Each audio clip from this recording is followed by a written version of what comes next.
സസ്യാഹാരം കഴിക്കുന്നവർക്ക് എല്ലാ തരത്തിലുള്ള അമിനോ ആസിഡ്സും ചേർന്നിട്ടുള്ള പ്രോട്ടീൻ അവർ കഴിക്കുന്ന ഭക്ഷണത്തിലൂടെ കിട്ടാൻ ബുദ്ധിമുട്ടാണ്.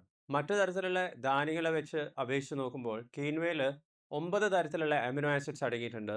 അതുകൊണ്ട് തന്നെ ഇത് പ്രോട്ടീൻ്റെ കാര്യത്തിൽ നല്ലൊരു സോഴ്സാണ്. രണ്ടാമത്തത് ലോ ഗ്ലൈസിമിക് ഇൻഡെക്സ് ആണ്.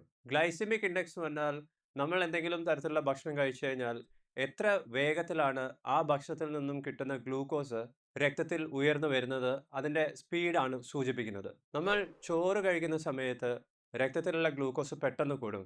അതായത് ചോറിൻ്റെ ഗ്ലൈസമിക് ഇൻഡെക്സ് കൂടുതലാണ്. എന്നാൽ കീൻവ അങ്ങനെയല്ല.